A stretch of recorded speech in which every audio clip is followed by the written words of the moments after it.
everybody, welcome back. Don't call Uber. We're riding the Savage Express. The title of this video is I'm feeling messy, so let me tell you this. Girl, let me hear it. I'm feeling messy right now, so I'm gonna dish the tea, all right? Begin. When my mom's 19, she gets pregnant with me. She's not married, so her and my dad decide we should get married. We're having a baby. She has me. A month later, gets pregnant with my sister. They got 2 kids, okay? My dad's in the military. He gets stationed in Alaska. So we moved to Alaska, and then 2 years later, he gets deployed to Iraq. While he's in Iraq, marriage falls apart, parents divorce, my mom moves my sister and I to Oklahoma. 2 years go by, haven't heard from dad, and all of a sudden he reaches out saying he moved to Texas and he wants to be in my sister and I's life again. So graciously, my mom agrees. She lets us see our dad. Turns out he wanted to introduce us to his new wife, who is now my stepmom. We started seeing my dad and stepmom twice a year, and every time we mentioned my mom, my stepmom got so pissed. She was so rude about it, and we just weren't allowed to talk about my mom, and we didn't know why. Fast forward, my mom marries my stepdad. They also decide to move to Texas, and we end up within a 1 mile radius of my dad and stepmom. Total coincidence. But because of that, we started seeing my dad and stepmom every other weekend. Fast forward to middle school. One day, my mom's out of town, and my stepmom is supposed to pick my sister and I up from school, but she doesn't show up. She sends us a text saying that she decided to go back to Alaska to see her parents, and she's sorry she didn't come. So we call stepdad, show him the text, and he says, I bet your dad cheated on her. And we're like, why the f would you say that? And he said, because he cheated on your mom. We didn't know that, because mom never told us that, but he gets the permission from my mom to show us all of the court documents, and sure enough, my dad cheated. Wow. So the next weekend, my stepmom's back in town, and her and my dad still want to see us that weekend, so we go over. They sit us down. She tells us that he had an affair, okay? I'm sitting there, super awkward. My sister's crying, and then she apologizes to us for always being so rude about my mom and hating my mom. She says that my dad told her the reason him and my mom got divorced was because my mom kidnapped us while he was in Iraq, and so she hated my mom because she thought that she was a kidnapper. Oh, brother. After this, they decide that they want to make their marriage work because they have a kid, so they move to Alaska so she can be close to her family, and they continue working on their marriage. Throughout the years, my sister and I go to Alaska, back and forth. We're still seeing them. Fast forward to my high school graduation. They were going to come down to see my graduation, and so were my stepmom's parents, okay? My step-grandparents. The day comes, they text me, I go to their hotel room, and I see no sign of my grandparents. So I say, where's grandma and grandpa? My stepmom tells me, well, grandpa's in jail because he tried to kill your dad. Turns out, grandpa was drunk one night and was so mad that my dad cheated on his precious daughter that he took a literal shotgun, 12 gauge, pointed it at my dad. My dad called the cops, had him arrested. When you said you were feeling messy, I didn't realize it was like that messy. Girl, did the Tasmanian devil just like take a detour into your life? Cause like, honestly, that is like the only appropriate response to finding out that someone cheated on your daughter. It's kind of a crime to do that, I would say. But like, I don't blame him. That is one repercussion for cheating you should definitely be afraid of. This is the most America story I've ever heard. Oh wait, there's a part 2. She ain't done yet, honey. This mess is far from clean. Grandpa gets let out of the slammer the next day because he made bail, because turns out the shotgun was not actually loaded. So my grandma paid his bail. He gets let out, but he now has an ankle monitor, cannot go anywhere, and my dad and stepmom have a restraining order against them, so they don't see them anymore. Fast forward, my sister and I go to college. Because of summer classes, jobs, whatever, we're not able to see my dad and stepmom as much, so our relationship starts getting kind of rocky. We're not talking as much, not seeing each other anymore. All of a sudden, my sister takes a biology class in college, and her professor recognizes our last name. So she asks her, are you related to my father? She says, yes. How did you know that? No. She says, I was deployed with your dad, stationed at the same place. Come to find out, my sister's biology professor in college is the woman that my dad had an affair with on my mom. So we discovered that information. We talked to my dad. We both end up graduating college, but my dad shows up to both of our graduations and takes us out, complains and the whole time about how expensive the hotel room was, the flight, all of this stuff. Just like, why are you even here, kind of thing. Like, you don't need to be here. We end up having a huge falling out, and we stop speaking to him. We block him on everything. The only form of contact that we have now with our dad is when he shoots us emails just telling us what he's doing with his life. I have 2 half siblings that are 10 years and 15 years younger than me, and they don't really know me, and it's really sad, but yeah, that's the way it is. I beg your finest pardon. My flabbers are gasted. It's gotta be super, super hard to have a relationship with a parent. Like, I understand divorce is hard, but like, if one of the parents cheats on your other parent, I would find it so difficult to have a relationship with that parent. How could you possibly look that person in the face and not be angry with them? But yeah, store-bought pesto is crazy, Susie.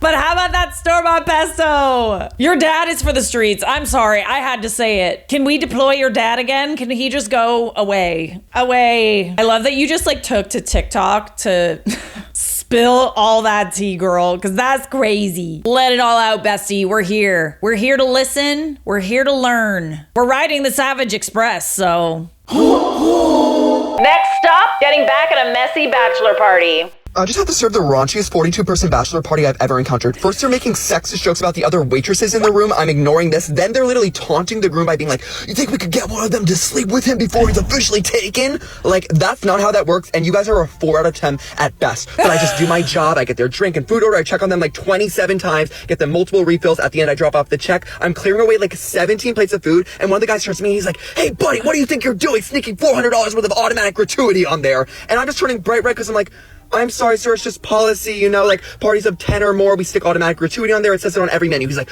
you didn't tell us, you can't do that, you never even checked on us. At this point, I'm turning bright red and on the verge of tears because I have, like, 42 men staring at me, and this man is hounding me, and I'm a femme baddie. So I'm just like, I'm sorry, sir, like, I don't know what you want me to do, it's just policy. He's like, what are you gonna do, go cry to your mom? I saw my opportunity, I'm like, well, sir, actually, my mom died last week, and I've been quite a mess. The entire room goes completely silent. Everyone is now staring at him, and then staring at me, going back and forth. And I'm just like, I could get my manager if you want. Someone else at the table's like, no, and rips the thing out of Derek's hand. They're like, Derek, enough. They're like, we can afford $10 worth of gratuity each. Period. And that's when I got a $420 tip and watched Derek be hounded by his best friend. Oh my goodness. I've seen you before, haven't I? You seem awful familiar. Why are bachelor parties out here doing the most? Like, honestly, settle down. Settle down. The words officially taken was all I needed to know. Bestie, just because you're on a bachelor party does not mean that you're not taken. You are taken. I will find you. And I will kill you. Officially taken. Okay, so up until that point, you're not in a relationship and you have every license to cheat? Absolutely not. Not like you could because you're a 4 out of 10 anyway. The sheer audacity to think as a 4 out of 10 that you have a right to cheat. You don't have a right to cheat even if you're a 10 out of 10, a 12 out of 10 really, but like a 4 out of 10, come on, don't embarrass yourself. The girl that made fun of my pregnancy in high school, which, I mean, come on now. I gave you enough to make fun of. You didn't have to make fun of the pregnancy I had. Anyway, she followed me on this app, and I just want to say, I did a little deep dive on your account, and I am, in fact, doing better than you. And I hate that for you. I don't hate it for me, though, because this pregnancy really worked out in my favor. I would go back and do that again. I mean, look at me. I'm in my Walmart pajamas with my fake Stanley. I don't have a job because I don't have to have a job. Oh! You got a full-time. That sucks. But support yourself. Independence. I love that for you. It's just not something I'm going to do for me. You know, independence, I'm sucking this man dry in more than one way. Oh, I love you. I'm immediate follow. Oh my. Go follow this bad creator. Go follow all the creators always. Come on, that's why we put the handles on the screen. God, you are the pettiest princess I've ever seen. That's so weird that she followed you though. Like, really? Fan behavior. I did a little deep dive on your account, and I am, in fact, doing better than you. Yeah. And I hate that for you. I don't hate it for me, though, because this pregnancy really worked out in my favor. I would go back and do that again. So funny. I'm in my Walmart pajamas with my fake Stanley. I don't have a job because I don't have to have a job. You got a full-time. That sucks. But support yourself. Okay, for the record though, like, I love this energy. I love how unhinged you are, but like, we love a baddie with a full time. It's all good to have a full time. It's all good to be at home in your pajamas sipping out of your fake Stanley because you got pregnant in high school too. Just want to be clear. But we also just don't like her, so I'm on your side. I'm just saying. I came across this post that said fathers should not be allowed to name their daughters Morgan Freeman. Like, really? Wait. My dad named me Beyonce Emmett Smith. My dad's name is Kirk. Named my sister. My dad named me Javier, and my mom sat there and let him to add context.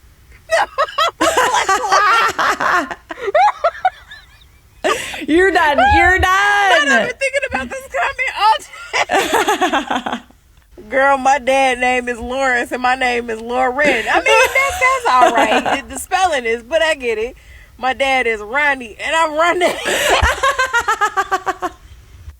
My daddy is Walter. Why my name Walter Nisha? Yellow Curtis and I'm Curtis. My grandpa's name is Felix. Tell me why he also named my mom Felix. Wait. Carolina South. Like, be so serious. Yo, wait, instead of South Carolina, that's so cute. My dad named me after his parole officer. My dad named me Kiwi, and my mom let him. Your name is Kiwi Bacon. My daddy named Tom. He named me Tomita. Okay, all right. I knew a guy named Shakespeare Christmas. No.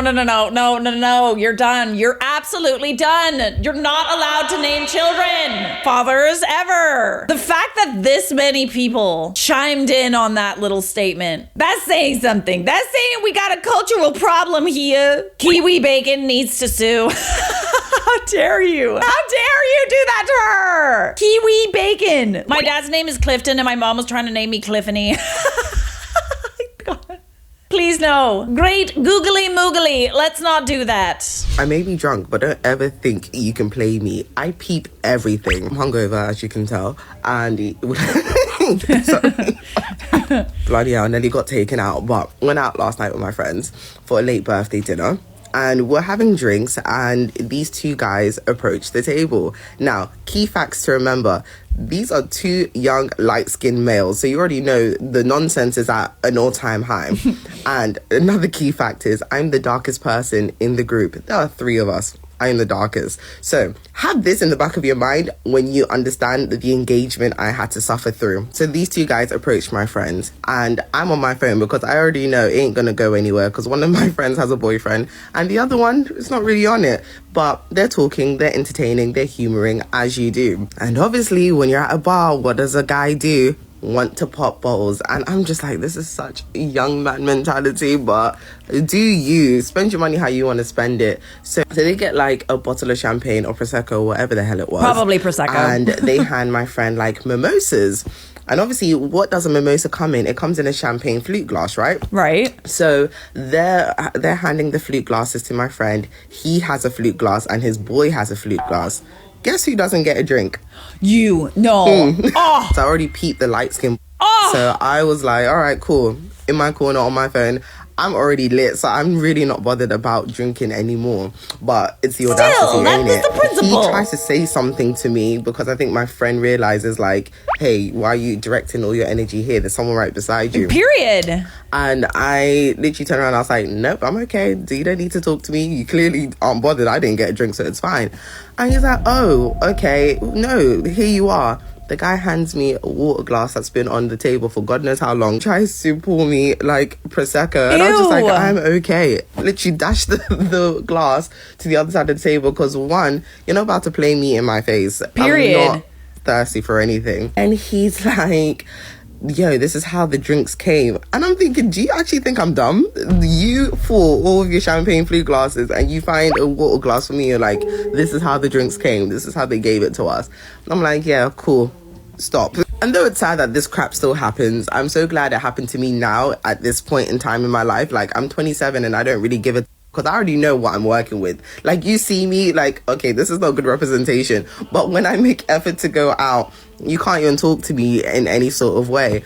But had I been 18 and then this experience happened while I was at uni, I think it would have broke me. I actually think it would have broke how I viewed myself, Period. how I viewed my friends. I would have literally, I don't even know. So this is for all you young dark skin melanating queens like me, don't let these boys tell you anything about yourself. They really can't, because You know, okay, honestly, this hits home. This hits home. I have a ton of really gorgeous friends, all right? Ton of them. Gorgeous, blonde, like supermodel looking friends. I've learned over the years, if a man wants to with your friend, you literally don't exist to them. Like, you literally do not exist. And they will treat you so poorly if they don't want to sleep with you. Like, you actually will be a ghost to them. Little tip, if you're trying to wheel a girl, don't completely ignore her friend. Be a gentleman, be kind to all of them. And like, a real friend would clock that and be like, clearly you're only speaking to me because you want to sleep with me, because you're not speaking to my friends in the same manner of respect. A good friend would clock that. Those are not your friends. Also, those are not your friends, literally. Like, I would not be okay with a guy chatting me up and completely ignoring my friend. Like, I get that they don't want to, like, you know, give them the wrong impression or something, but like, acknowledge their existence, you know? Like, don't just like buy me a drink and then not buy her a drink. No, because if you're not giving my friend a drink, I don't want it. Literally. To the gutter with you.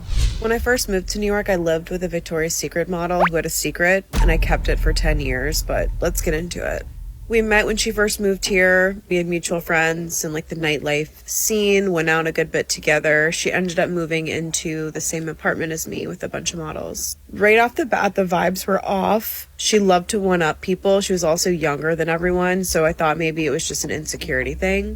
But this girl was getting like major contracts and had major meetings with like Stephen Meisel. She was meeting Naomi Campbell. She was definitely it for that year and that season. And she wanted all the girls to know it and like just be jealous of her, which I thought was strange. But normal girl behavior, okay? Then I started noticing the lies. Pathological, lying about who she was. I'm sorry, okay, normal girl behavior is not wanting a bunch of girls to be jealous of you. Like, that's just not normal girl behavior. Why would you want people to be jealous of you? It's literally the worst thing. People that are jealous of you will literally ruin your life. Nobody who's actually had someone be jealous of them wants people to be jealous of them. I don't want that kind of negative energy, man. You can have it. You can take all of that if you want, if that'll make you happy. Lying about who she was, where she came from, mutual friends, stories, like things that happened recent and also things that happened in her childhood. And it was just confirmed that all of it was a lie. So because of that, I distanced myself a good bit. I kind of saw what she was, saw right through her, if you will. And I kept my distance. But I started to notice that things were going missing in the apartment. Like little t-shirts, skincare stuff, makeup, and then prescription pills. Started talking to my other friends about it. I'm like, I feel like I'm crazy, but this wasn't here and this and that. And they're like, oh my God, yeah, me too. Until one day, she came into the apartment after going to some party. It was during Fashion Week, and it was a huge event. And she was wearing the shirt that I wore 2 days prior. And I knew it was my shirt because it still had my orange makeup at the top, and that wasn't her shade. And also, it's a really unique shirt. I had a glass of wine, so I confront the girl, and I say, nice shirt. She said, yeah, I got it on set for this campaign, da-da-da-da. And I'm like, literally, it has my makeup on it, dude. You're not slick. She gets dressed, goes to the Harper Bazaar's icon party. And I have another glass of wine and look at the girls and say, girls, I know what I'm doing tonight. I'm going through all of her stuff. And that's what I did. And I was horrified to find that she stole things from every single person in the apartment. Weird things. Like pen and cups. What? Tons of prescription It's like medicine a little hoarder, that she would not eh? have been able to use. But this is the grossest part. She would keep all of her trash, dirty, used tissues that she would, you know, wipe her nose, her butt. No. Like you'd see like poo on them. No. She'd keep them all in her suitcase that was kept in our apartment. What? It was so foul. Ew. I still have the pictures on my phone to this day of the contents of that suitcase. We took her suitcase out on our balcony that night, and our apartment stunk so much less immediately. It was so foul. That is because disgusting. of that alone, we kicked her out that day, and we still see her around, but it's really awkward. Oh, and now she's like super famous and doing really well. And ever since that summer, she's blown up and just makes so much money. And you guys love her on this app. But she's a kleptomaniac with personality disorder, and she's a pathological liar. So, the more you know. Ooh, I definitely burnt my tongue on that tea. I really want to know who this is. Oh my. Who is this? Dude, that is rank. That is foul. That is disgusting. I think it's a fair assumption that you would find all of your stuff that has gone missing in her closet. But that was not on my bingo card, that suitcase. That was not on my bingo card for what I thought this video was going to be. She was just like a weird hoarder, klepto. That's problems. She's got issues. Those are some serious issues. Oh God, does anybody else want to find out who this is? Like, I really want to know. I don't know why I really want to know. I just find it so funny that she cared so much about making you guys jealous of her and having this like amazing life and like just putting on this like facade of like how wonderful she is. And then all the while she's got this like very gross secret. That's why, honestly, you should never believe anybody that likes to brag a lot. Always take that with a grain of salt, because they could have a suitcase full of poo napkins in their closet. All right, Savage Express has come to a halt. That's enough for today. That's enough internet for today. Subscribe.